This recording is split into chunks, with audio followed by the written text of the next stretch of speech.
Nothing happens. And then it happens again and again.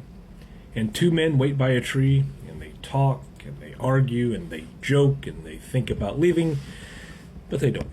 And somehow, that becomes one of the most important plays of the 20th century.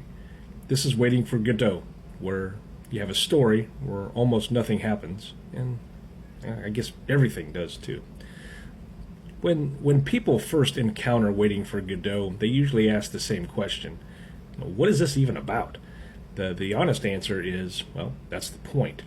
The play follows Vladimir and Estragon. They are two men who are waiting for somebody or something named Godot. And they don't know who he is, and they don't know when he's coming, and they aren't even sure why they're waiting. But they wait anyway, day after day, conversation after conversation, and nothing changes. And that's what Samuel, that's Samuel Beckett's genius here in the play. So Beckett wrote Waiting for Godot in the late 1940s, right after World War II. Of course, Europe had been shattered. We have millions dead. Old beliefs about progress and faith and reason are all collapsing or falling apart. People are asking, what does life mean now, right? Is there a purpose to suffering? Does anyone know what they're doing anymore? And Beckett's answer here is it just wasn't comforting. It was honest. And so Waiting for Godot is a cornerstone of the theater of the absurd. Absurdism doesn't mean silly or random. It means this. It's humans desperately want meaning, and the universe, well, it doesn't provide it. So we fill the silence with routine conversation habits, the distractions that Vladimir and Estragon talk about constantly. Not because they have something to say, but because silence would force them to confront the emptiness that they feel. They even consider leaving, but they never do. And because waiting feels safer than choosing.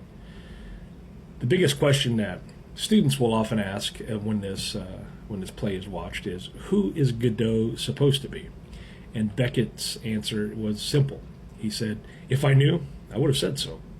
And some interpret Godot as God, God meaning hope or death or salvation or purpose or the future, but the truth is Godot is whatever people are waiting for instead of living. And the cruel irony here is he never shows up. Now, the play repeats itself. Act 1 and Act 2 are almost identical. The same conversations, the same waiting, the same ending. And now, this isn't laziness on Beckett's part. That's kind of the message. Beckett is showing us how easy it is to fall into cycles. Tomorrow will be better. Things will change eventually. We'll act later. But later never arrives.